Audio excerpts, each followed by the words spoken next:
24-year-old Lloyd Lionel Gaines aspired to attend law school, but not just any law school.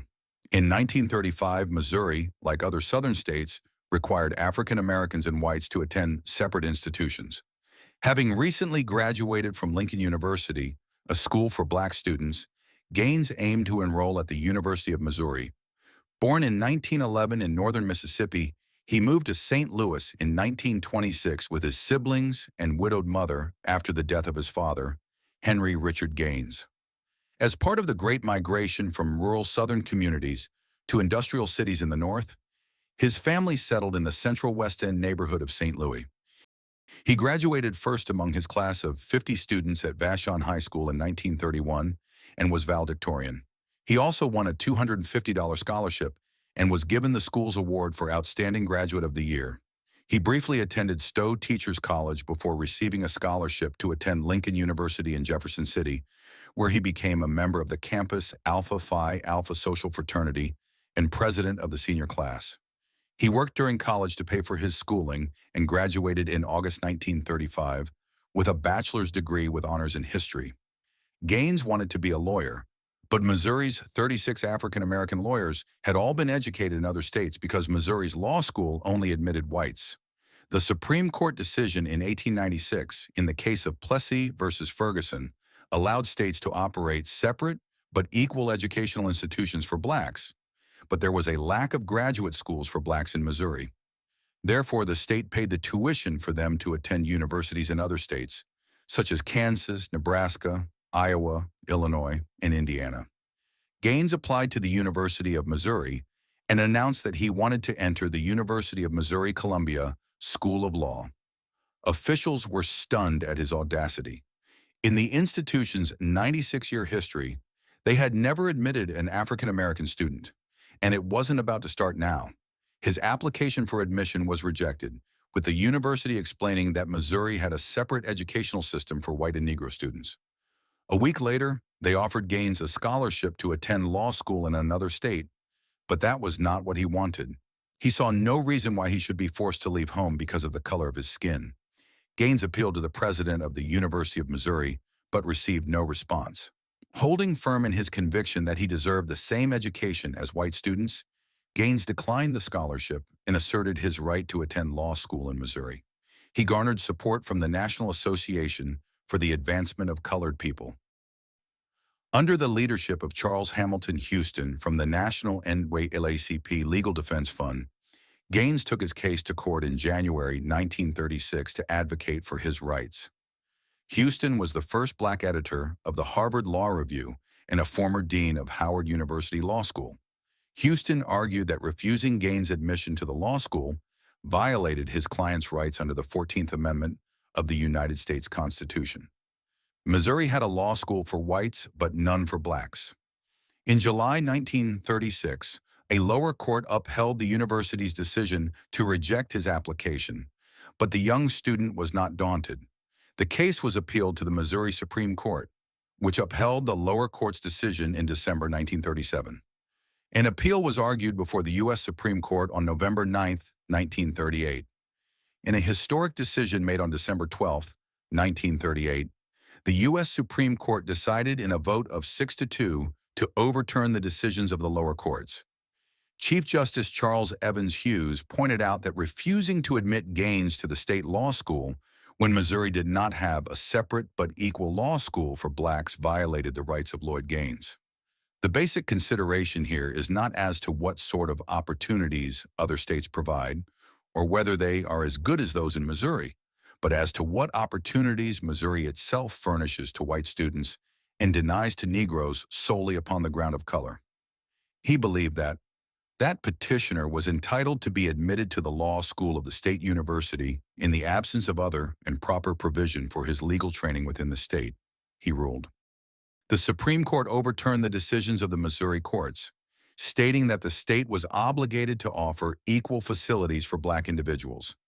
They specifically determined that Gaines was qualified to enroll in the University of Missouri's law school and that Missouri could not transfer its constitutional responsibility to provide equal educational opportunities to another state, regardless of race. The court ruled that funding for African American students from Missouri to attend law schools outside the state infringed upon the 14th Amendment's Equal Protection Clause. In a 6-2 decision, the U.S. Supreme Court mandated that Missouri either admit Lloyd Gaines to its state university or provide him with legal education at Lincoln University. Meanwhile, the individual at the heart of the controversy had been studying at the University of Michigan in Ann Arbor, where he earned a master's degree in economics in 1937 and joined the Michigan State Civil Service Department. Gaines was satisfied with the court's decision and publicly announcing his intention to enroll in the University of Missouri Law School the following September.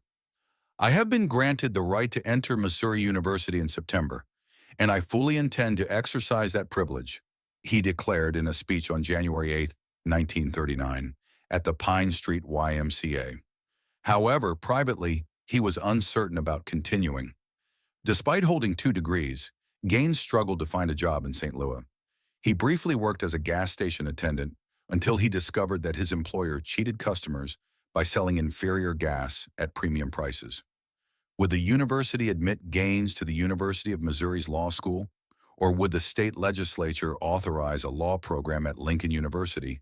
These seemed to be the only options. The week the Supreme Court ruling was handed down, the New York Times made its own prediction. "It is unlikely the doors of the state school will be open to Gaines to shatter a 99-year precedent," it said in an editorial. The newspaper was right. In mid-January 1939, Democratic Representative John D. Taylor of the Missouri General Assembly introduced a bill that granted Lincoln University equal status with the University of Missouri and called for $275,000 to establish a law school at Lincoln University. The same bill, which subsequently passed, gave the University of Missouri $3 million. Governor Lloyd C. Stark signed the bill into law on May 4, 1939, and Lincoln University Law School opened in St. Louis in September 1939 with 30 students. It was housed in a former beauty college, and Lloyd Gaines was not among the school's students. The NAACP did not believe that the new law school was on par with that of the University of Missouri's. During a hearing in Boone County Circuit Court on October 7, 1939, Gaines was conspicuously absent. Gaines had left St. Louis to speak to the NAACP branch in Kansas City on February 20, 1939. The following day, he boarded a train bound for Chicago, where he planned to spend a few days before returning to St. Louis. He stayed at the YMCA on Wabash Avenue, and then at the Alpha Phi Alpha House, a chapter of his Lincoln University fraternity. He was having financial difficulties, and his fraternity brothers reportedly took up a collection to help. He mailed his mother, Callie, an 8-page letter from Chicago on March 3, 1939. 3 years of fighting for his rights appeared to have taken a toll. As for my publicity relative to the university case, I have found that my race still likes to applaud, shake hands, pat me on the back, and say how great and noble the idea is, how historic and socially important the case. But, and there it ends, he said. Off and out of the confines of the publicity columns, I am just a man. Not one who has sacrificed to make the case possible, one who is still fighting and sacrificing, almost the supreme sacrifice, to see that it is a complete and lasting success for 13 million Negroes. No, just another man. Sometimes I wish I were just a plain, ordinary man whose name no one recognized. The letter ended with, "Should I forget to write for a time, don't worry about it. I can look after myself. As ever, Lloyd." On the evening of March 19, 1939, Gaines put on his coat and told the housekeeper at the Chicago Fraternity House that he was going out to buy some stamps. He was never seen or heard from again. All that remained was a small duffel bag of clothing, and his disappearance went largely unnoticed for at least several weeks. It was not until October that it became public.